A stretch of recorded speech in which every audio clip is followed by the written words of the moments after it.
The parents leave their son Finn in the care of his sister Anna. They go to an important event with their second daughter Sophie. Engrossed in a computer game, the boy is distracted by a noise from the room above. When he comes upstairs, he hears a commotion, and then he sees Anna. The girl's mouth is covered in blood and she's holding a knife. Without thinking for a second, the sister puts her brother in the car and drives away from the house. She keeps looking back and assures that he is already near.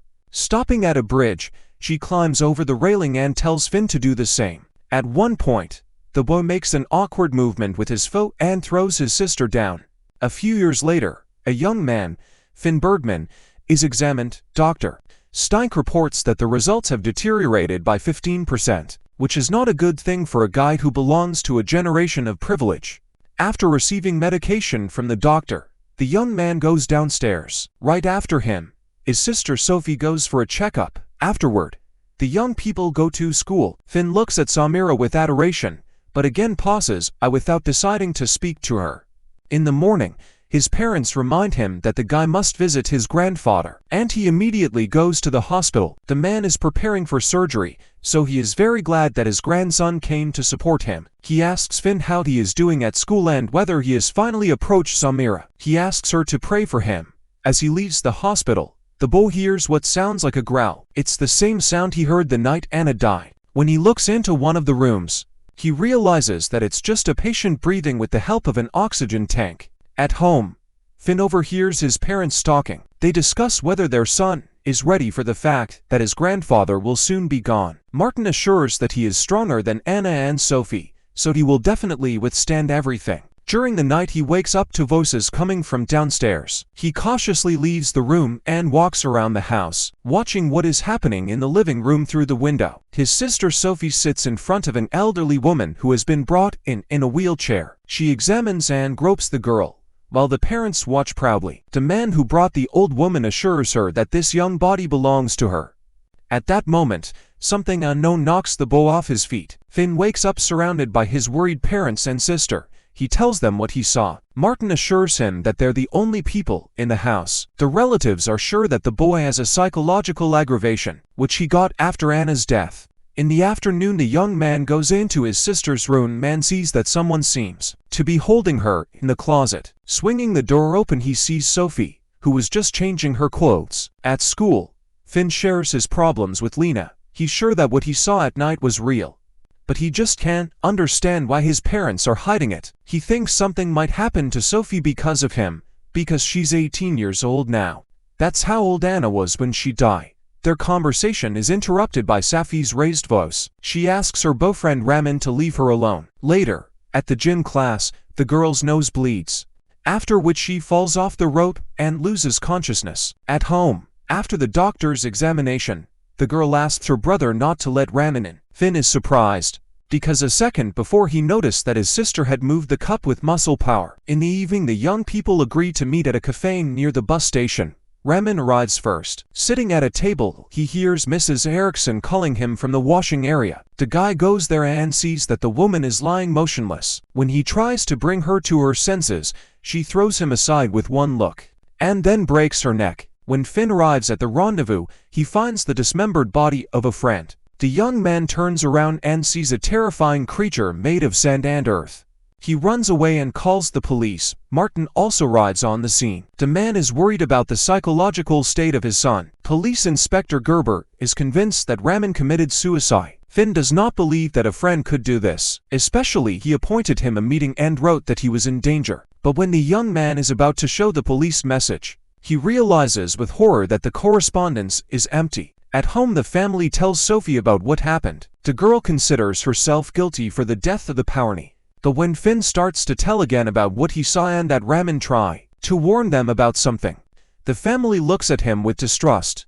Lying in his room, the guy takes out a pack of pills the doctor prescribed him. Taking one of the capsules, he notices a maggot-like organism inside. Finn removes it from the capsule. In the morning, he shows it to Lena. Together with her, they go to the biology teacher. The woman examines the sample under a microscope and assures that it is a fungus that usually grows on pipes. She also gives the contacts of a person who knows a lot about it. The teens find information about these mushrooms online.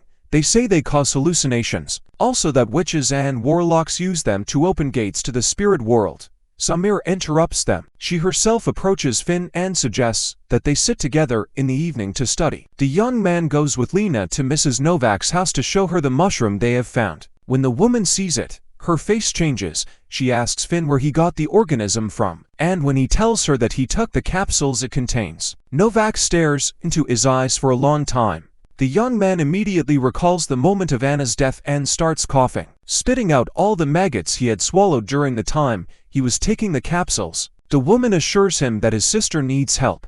Finn refuses and asks Lena to take him to the hospital to see his grandfather. After waiting for the end of the operation, making sure that everything is all right with him, the young man goes home. There he is met by his parents and Samira. The young man completely forgot that they had agreed to meet, but the girl assures him that she is not angry and they can start studying. The parents go to the hospital to Birdman Sr., hinting that the teenagers will have enough time alone. Finn's been waiting for this moment. While still in the hospital, he calls Novak and asks her to come over to help Sophie. Samira looks puzzled at the people who have entered the house, led by Lena. The woman, together with her son Yuri, begins the ritual. They are sure that they are dealing with spirits that do not have a physical shell. Novak is going to make contact with him, so he demands absolute silence. The creature appears and, holding the woman's head with its hands, informs that everyone present will die. The session is interrupted by the returning parents. They demand that everyone leave their house. Novak assures them that they must finish the ritual, but Yuri takes his mother away,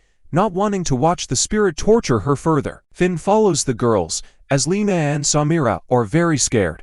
The teenagers decide to spend the night in the building where they used to have parties. During the night, Samira wakes up from the feeling that someone is holding her.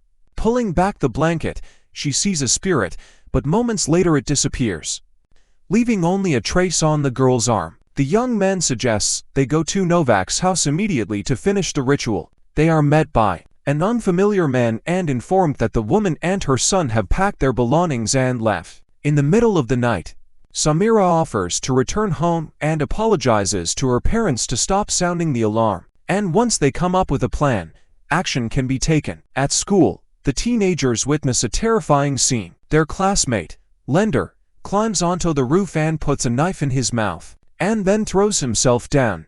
Medics arrive when the kid's still alive. Finn and Samira go to the hospital with him and see the doctor take the maggot out of the guy's mouth. He manages to tell his friends to look at his backpack before they take him into surgery. Lena at this point is looking for information about the drug that fell out of Lender's bag. She learns that it will hit the market in the next few days. The girl goes to the presentation of the drug. There they say that it helps to raise perfect children with great concentration and excellent brain activity. The CEO of the pharmaceutical company, Martin Birdman, welcomes the guests. Taking advantage of the moment, Lena enters the laboratory and sees that there are dozens of corpses on which the main component of the drug is grown. She runs out of the building, trying to call Finn, but he's not answering. She and Samira are looking at a folder from Lender's backpack. The paperwork indicates that they are foster children. Officer Gerber, Lender's father, who has come to the hospital, sees the folder in the teens' hands and tells them the truth. Finn's biological father was sick, but he was cured by Birdman Sr. Gerber assures them that he has a special gift and the teens must realize that the drug gives them the opportunity to grow up to be elite, not mere mortals. Without listening, Finn and Samira run to their grandfather's room, but they don't make it in time.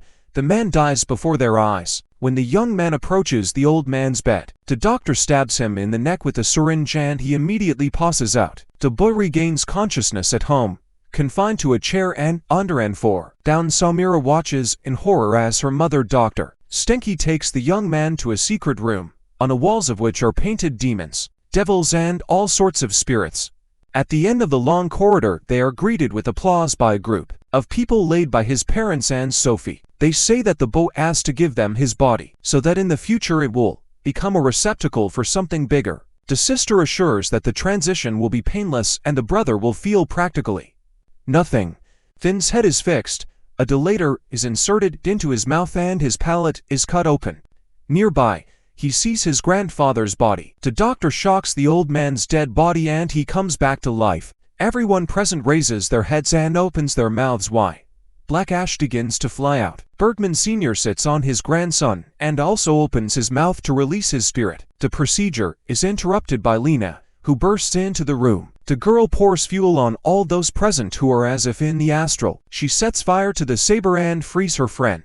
The doctor manages to wound her, but Finn strikes back with a pair of scissors. The guy uses it to take out a maggot that's grown out of his mouth. Samira pulls the car up as the friends run out of the house. Moments later, there is an explosion inside.